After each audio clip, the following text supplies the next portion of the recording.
ఉద్యోగ ఖాళీలు నేను భర్తీ చేసిన డిపార్ట్మెంట్ వారిగా లెక్కిస్తా 15,000 మంది పోలీస్ డిపార్ట్మెంట్ 11,000 మంది టీచర్ మెడికల్ అండ్ హెల్త్లో స్టాఫ్ నర్సుల నుంచి డాక్టర్ల వరకు దాదాపుగా 8,000 మంది ఇంజనీర్లు కావచ్చు ప్రతి ఒక్కరు సెక్రటేరియట్ కావచ్చు ఇంతెందుకు 2011లో గ్రూప్ 1 ఎగ్జామ్స్ జరిగినాయి ఆ నియామకాలు 2019లో జరిగినాయి 7 ఏళ్ళు 8 ఏళ్ళు పట్టింది 2011 తర్వాత గ్రూప్ 1 నోటిఫికేషన్ రాలే నేను వచ్చిన తర్వాత గ్రూప్ 1 నోటిఫికేషన్ ఇవ్వడమే కాదు పబ్లిక్ సర్వీస్ కమిషన్ పునరుద్ధరించి 562 మంది గ్రూప్ 1 ఈరోజు నియామక పత్రాలు అందజేసిన 783 మంది గ్రూప్ 2 నియామక పత్రాలు అందజేసిన గ్రూప్ 3 గ్రూప్ 4 8,000 పైన గ్రూప్ 4 నియామకాలు నేను చేపట్టిన ఈ ఉద్యోగ నియామకాలు 60,000 పైన నేను ప్రత్యక్షంగా ప్రభుత్వ ఉద్యోగ నియామకాలు ఇచ్చిన ప్రతిదీ లెక్క కట్టండి నేను మీడియా మిత్రులకు సూటిగా సూచన చేస్తున్నా లెక్క తీయండి డిపార్ట్మెంట్ వారిగా 60,000 పైన ఉద్యోగాలకు నియామక పత్రాలు నేను అందించినా లేదా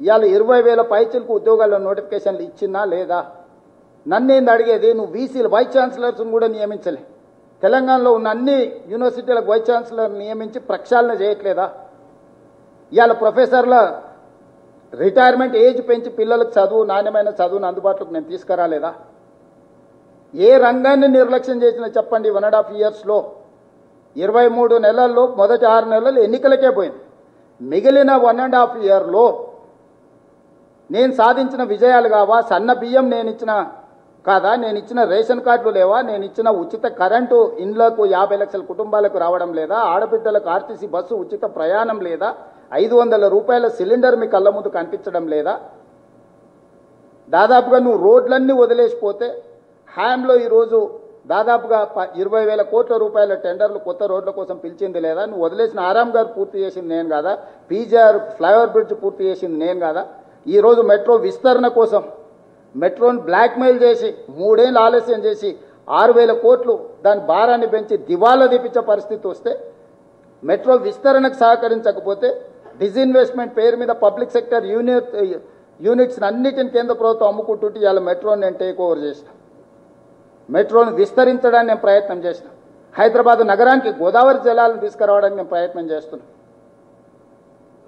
ఇవన్నీ 1.5 ఇయర్స్లో మేము సాధించిన విజయాలు కాదా మేము చేస్తున్న ప్రణాళికలు కాదా మూసీ రివర్ డెవలప్మెంట్ ఫ్రంట్ కోసం అహర్నిశలు కృషి చేస్తున్నాం future city knowledge park knowledge సిటీనో లేకపోతే ఫైనాన్షియల్ డిస్ట్రిక్టు 400-500 ఎకరాల నిర్మాణం కాదు ప్రపంచానికి ఒక గొప్ప నగరాన్ని అందించాలని 30,000 ఎకరాలలో ఈరోజు భారత్ ఫ్యూచర్ సిటీకి ప్రణాళికలు సిద్ధం చేసి పక్కడ్బందీగా అంతర్జాతీయ సంస్థ తీసుకొచ్చి ఈరోజు వాటన్నిటినీ ఒక కొలిక్కి పట్టుకొచ్చినాం కదా రీజనల్ రింగ్ రోడ్ ఎక్కడేసిన గొంగడు అక్కడ ఉంటే నేను వచ్చి సాధించిన కదా రేడియల్ రోడ్స్ నేనేస్తున్నా కదా మూసీ రివర్ డెవలప్మెంట్ ఫ్రంట్కే కాకుండా ఎలివేటెడ్ కారిడార్స్ నేను కదా డిజైన్ చేసింది ఈ 1.5 ఇయర్స్లో ఒక్క రోజైనా ఎక్కడైనా వృధా చేసినామా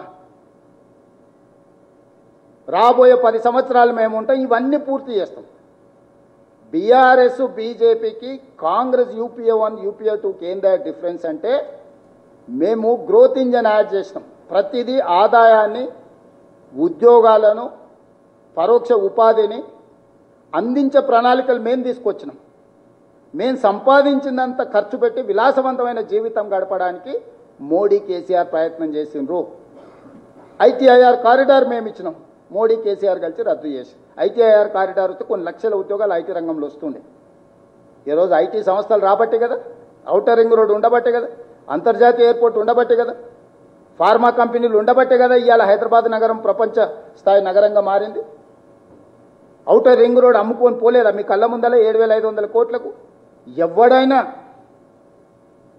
తలకాయ ఉన్నోడు తలకాయలో గుజ్జున్నోడు ఎవడన్నా శాశ్వతంగా ఒక ఆస్తిని అమ్మేసుకొని వెళ్ళిపోతాడా 160 కిలోమీటర్ల ఔటర్ రింగ్ రోడ్ ఆనాడు ఎంత కష్టపడి కట్టిరు భూసేకరణ సమస్యలు టెక్నాలజీ పూర్తిగా లేనప్పుడు కేవలం 2,000 కోట్లు ఖర్చు పెడితే పూర్తి ఎస్ఎల్బీసీని కూడా నిర్వీర్యం చేసి నల్గొండ ఫ్లోరైడ్ భూతానికి కారణం కేసీఆర్ మోడీ ఇద్దరు ఇవాళ మేము పూర్తి చేయడానికి పోతే శాపనార్థాలు పెడుతారు పిల్లి శాపనార్థాలు కుట్టి తెగిపడుతుందా ఒక ప్రమాదం జరిగింది అన్యాయంగా కార్మికులు చనిపోయినారు వాళ్ళని ఆదుకోవాలా బాధ కంటే పైశాచిక ఆనందం. పిల్లలు చచ్చిపోతే పైశాచిక ఆనందం, స్కూల్లో ఫుడ్ పాయిజన్ అయిపోతే ఇట్లా తలుపులు మూసుకొని బాబా మాటలు డ్యాన్సులు చేస్తారు. అబ్బాయి ఈరోజు ఇద్దరు ముగ్గురు చచ్చిపోయేటట్టు ఒక పైశాచిక ఆనందంతో ఈరోజు ప్రతిపక్ష పాత్ర పోషిస్తారు.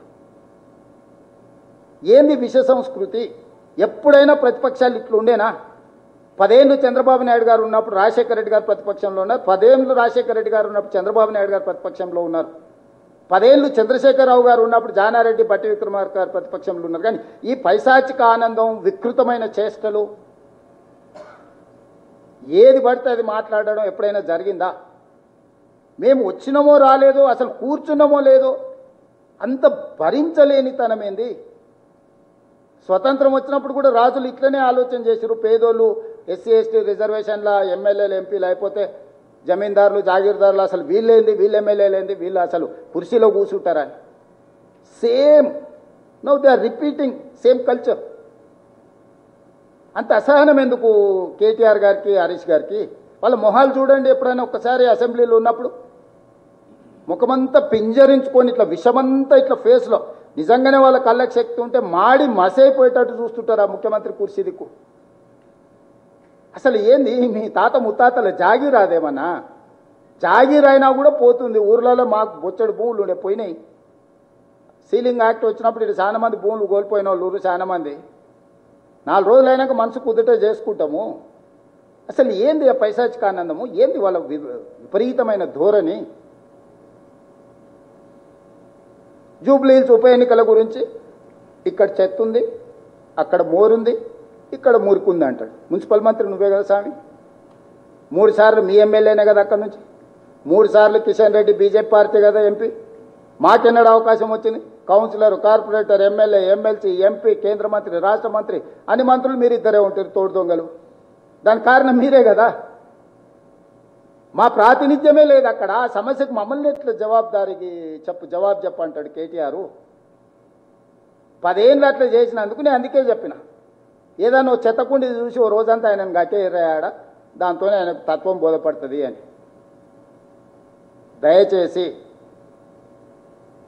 ప్రజలు, మీడియా మిత్రులకు నా విజ్ఞప్తి ఒక్కటే, ఇది ప్రజాపాలన, ప్రజలకు అందుబాటులో ఉండే పాలన, ప్రజలు మా దృష్టికి తెచ్చిన సమస్యలను పరిష్కరించే పాలన. అన్ని సమస్యలు ఓవర్నైట్గా పరిష్కారం అయితే దేశంలో అన్ని సమస్యలు ఉండకపోనేము. విడతల వారీగా, ప్రాధాన్యత వారీగా సమస్యలను పరిష్కరించే బాధ్యత మేము తీసుకుంటాము. అది విద్య కావచ్చు, వైద్యం కావచ్చు, మహిళలు కావచ్చు, రైతులు కావచ్చు, విద్యార్థులు కావచ్చు, నిరుద్యోగ యువకులు కావచ్చు, అమరవీరుల కుటుంబాలు కావచ్చు, తెలంగాణ ముఖ్యంగా సాంస్కృతిక తెలంగాణ కవులు, గాయకులు, కళాకారులను ఆదుకునే విధానం కావచ్చు, పోరాటాలు కావచ్చు. అందుకే మేము నక్సలైట్ మిత్రులను కూడా జనజీవన స్రవంతిలోకి రావండి,